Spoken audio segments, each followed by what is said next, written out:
Assalamualaikum dan selamat tengah hari kepada Dr. Maliana dan juga rakan-rakan sekalian. Saya Muhammad Aidil bin Muhammad Nasir bersama dengan Muhammad Azamuddin bin Abdul Razak akan menyampaikan soalan untuk kita yang pertama, iaitu jelaskan definisi penjarahan Melayu dan bincangkan tema-tema yang sering terdapat dalam hasil penjarahan Melayu ini.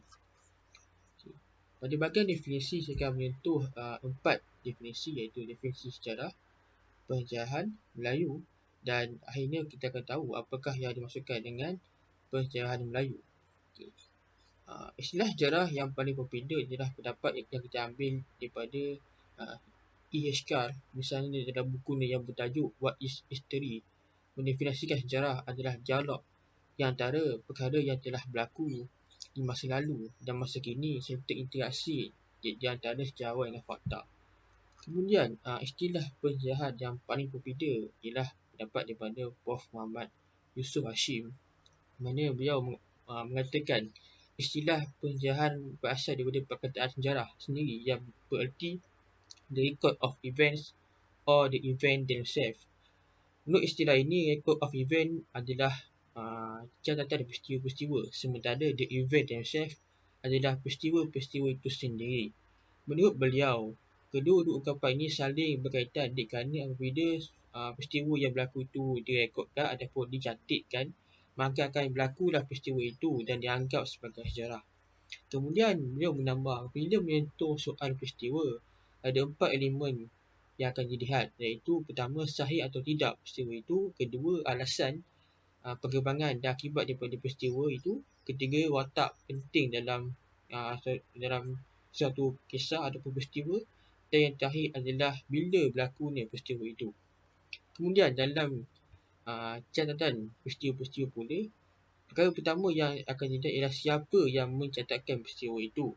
Kemudian akan menyentuh juga cara ataupun bagaimana peristiwa itu dicatatkan, sama ada tetap atau tidak, berlakunya bias atau sebaliknya, objektif atau subjektif, emosional atau rasional semasa menulis, apa dan bagaimanakah sudut pandangan pencatat berdasarkan peristiwa dan latar belakang yang berkaitan dengannya.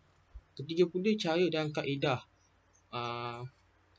pendekatan dan teori falsafah dan pemikiran pencatat. Yang terakhir adalah seandainya dalam sudut pengertian pencatatan peristiwa pada masa ini dengan nilai-nilai ilmiah dan saintifik terkandung dalam catatan tersebut dengan menggunakan sumber sekunder, bagaimanakah sumber ini diguna dan dipersepsikan.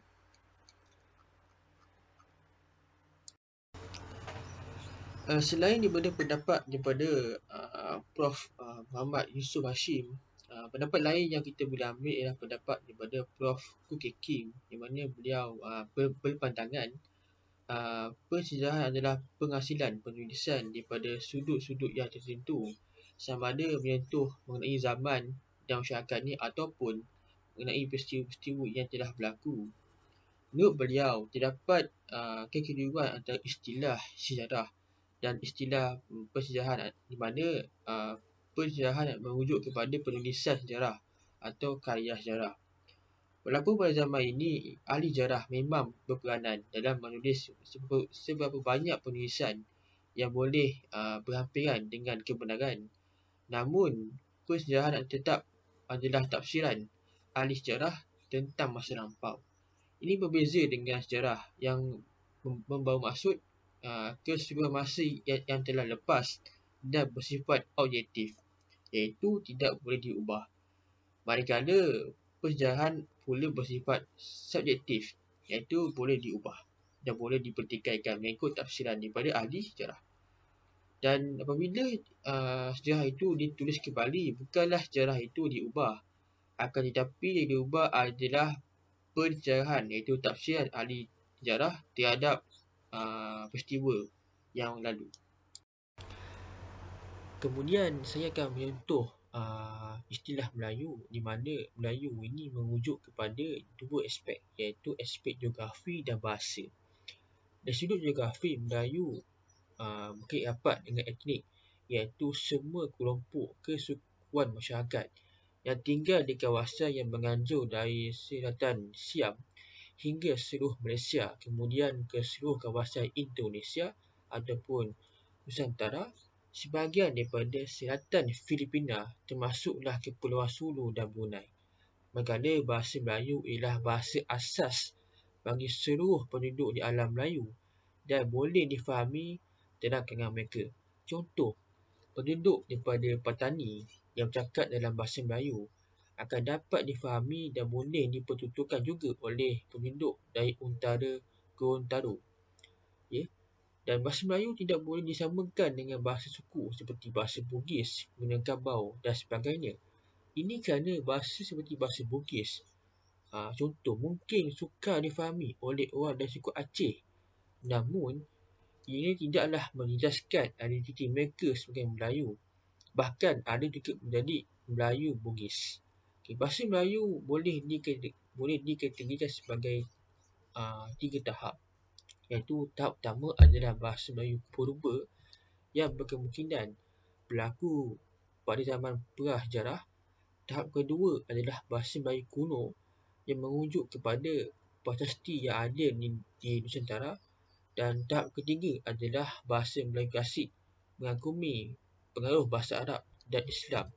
Dan akhirnya saya akan menyentuh pada istilah penjajahan Melayu, iaitu penjajahan Melayu adalah sesuatu yang dikategorikan sebagai maklumat tempatan milik masyarakat Melayu dan wujud disebabkan sifat semua jadi orang Melayu yang sudah mula berlakunya komunikasi, sudah mula tahu untuk mengurus diri, membuat keputusan, memperoleh pendidikan, ilmu dan hiburan.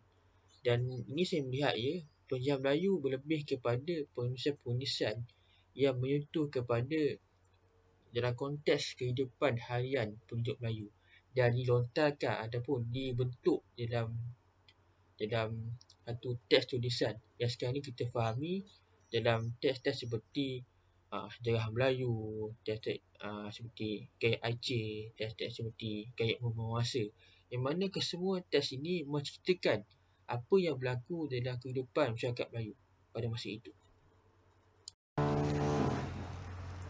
Okey, baiklah. Selepas saya menyentuh bahagian definisi, saya akan menyentuh pula bahagian isi. Yang pertama, iaitu mitos dan legenda.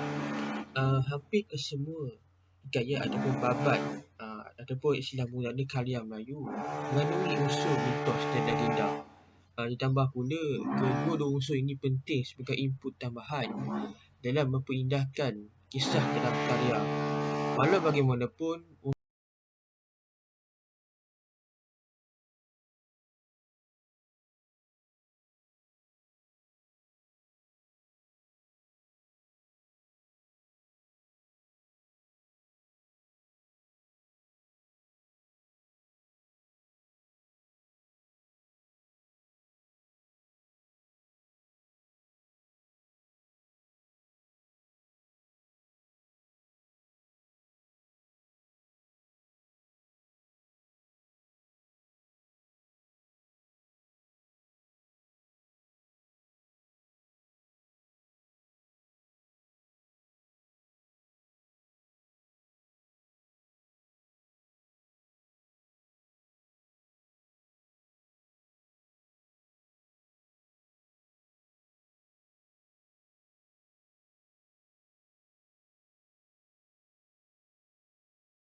SAW untuk memberitahu dia tentang kehadiran pengaruh Islam ke Melaka.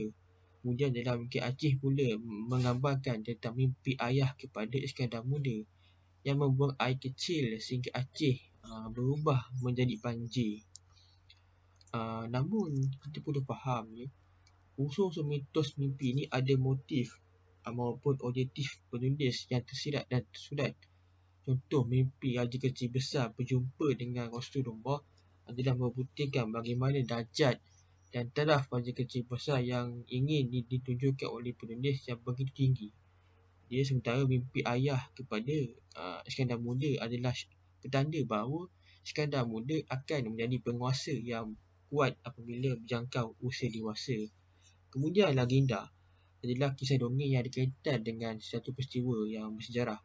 Unsur-unsur legenda ni digambarkan secara melampau sehingga sukar diterima di akal. Misalnya kisah Badang yang ada kekuatan selepas makan muntah oleh jin disebabkan terlalu tidak masuk akal dan tidak logik. Dan legenda ni juga boleh dianggap sebagai kisah berkaitan kepribadian tokoh dalam sejarah yang berunsur kehebatan. Misalnya kehebatan Tun Beraim Papa dalam Kiai Haji Pasal, kezaliman Haji Bersiung dan kealiman Syekh Abdullah dalam Kiai Masa. Kisah-kisah ini mungkin berasal dari kisah yang sebenar mengenai tokoh yang memang wujud, namun ada kisah atau unsur yang ditambah masuk untuk menjadikan kisah itu lebih menarik. Sebab utama mitos ini dimasukkan oleh penulis-penulis terdahulu ialah kerana mahu memuji dan meninggikan darjat pemerintah. Ini kerana mereka ini mengikut permintaan daripada pemerintah untuk memperlihatkan betapa hebat dan wibawanya. Misalnya kisah dalam Suratul Salatin apabila Maharaja Cina yang juga diketahui dengan Tuanku Sri Kopiah yang terkena penyakit katai kulit ke atas seluruh tubuh baginda lalu menjadi kedal. Hal ini berwujud daripada salah tanggapan terhadap Sultan Melaka yang telah datang sembah kepada Maharaja tersebut. Dan penyakit itu dikatakan dapat diubati sekiranya dapat air basuhan kaki Sultan Mansur Shah. Lantas Maharaja tersebut memerintahkan untuk meminta air itu dan Sultan Melaka memberikannya. Maka dengan sekelip mata saja penyakit itu hilang. Dan ini jelas menunjukkan bagaimana mitos ini memaparkan Sultan itulah yang hanya yang boleh menyembuhkan satu penyakit.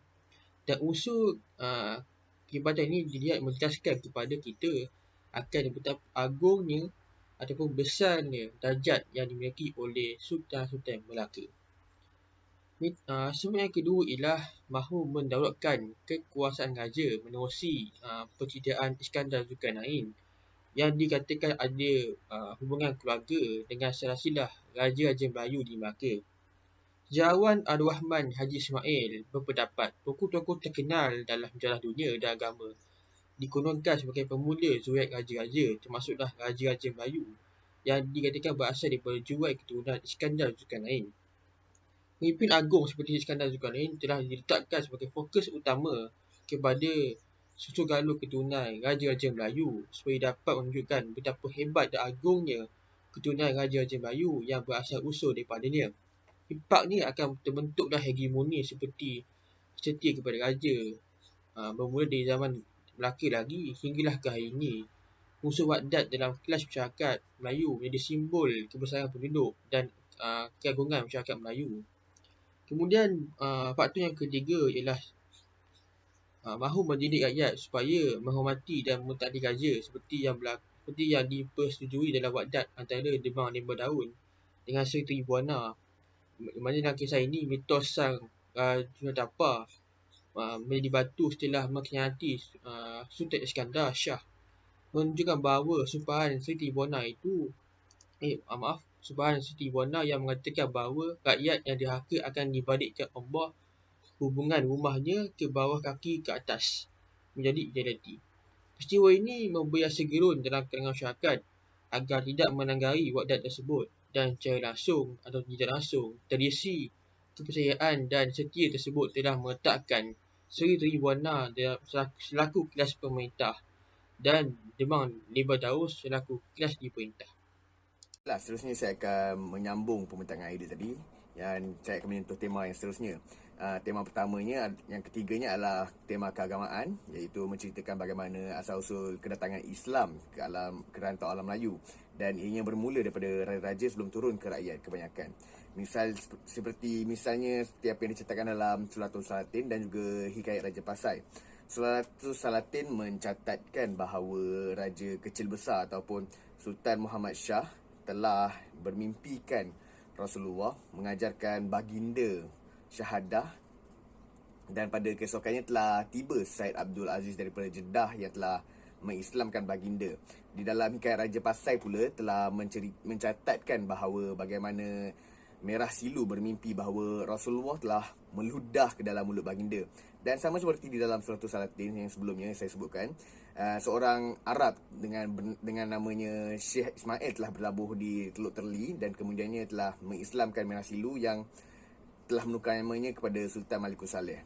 Dan tema keagamaan juga menyentuh perihal hukum hakam aturan agama itu sendiri, seperti yang dinyatakan sekali lagi dalam Suratul Salatin, yang mana Sultan Mansur Shah, pada pemerintahan Sultan Mansur Shah, baginda telah pernah mengusulkan pertanyaan mengenai hukum hakam agama ke Pasai. Dan seterusnya, tema yang keempat pula adalah saya akan beralih pula pada tema keperwiraan. Ya. Tema ini dimasukkan ke dalam karya Persejarahan Melayu dan dengan bertujuan untuk mengangkat martabat seorang tokoh melebihi individu yang lain. Dan boleh dikatakan hampir keseluruhan karya Persejarahan Melayu terdahulu mempunyai sebilangan tokoh yang sering diperkatakan kehebatannya berbanding yang lain. Dan misalan-misalannya adalah seperti karya seperti Suratul Salatin, Hikayat Siak dan juga Tufah Al-Nafis yang memaparkan tema ini. Suratul Salatin misalnya mengisahkan keperluan Tun Perak, Hang Tuah dan beberapa individu yang lain. Dan Tun Perak dikenali dengan kebijaksanaannya dalam mematahkan serangan Siam.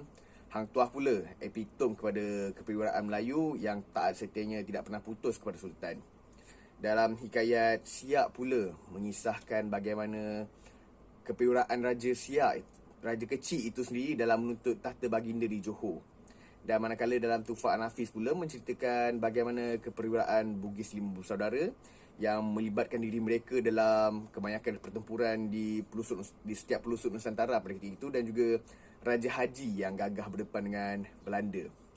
Dan tema yang terakhir yang bakal disentuh oleh saya adalah pengsalahsilahan. Karya Persejarahan Melayu dulu amat menekankan tema pengsalahsilahan ataupun pertalian keluarga ini dengan tujuannya untuk meninggikan taraf subjek penulisannya. Kebiasaannya, tokoh yang diperihalkan akan disusur galurkan kepada leluhur yang lebih agung. Misalnya dalam Suratul Salatin saya petik sekali yang mengaitkan asal-usul keturunan Kesultanan Melaka tersebut dengan individu yang lebih agung, iaitu Iskandar Zulkarnain. Dan dalam Hikayat Siak pula menceritakan bahawa Raja Kecil itu sendiri merupakan satu-satunya waris kepada Sultan Mahmud Shah yang mangkat di Julang. Dan ini bertujuan untuk menunjukkan bahawa Raja Kecil mempunyai hak atas tahta Kesultanan Johor. Dan tema pengsalahsilahan ini juga menunjukkan jurai keturunan sebuah keluarga dengan terperinci, seperti yang terkandung dalam Tufah An-Nafis yang menceritakan asal-usul Raja-Raja Bugis daripada Siti Manangkalaik hingga Lamadosila, hinggalah turun kepada Bugis 5 bersaudara, sehinggalah kepada pengarang karya tersebut iaitu Raja Ali Haji. Baiklah, nampaknya kita sudah sampai ke penghujung pembincangan.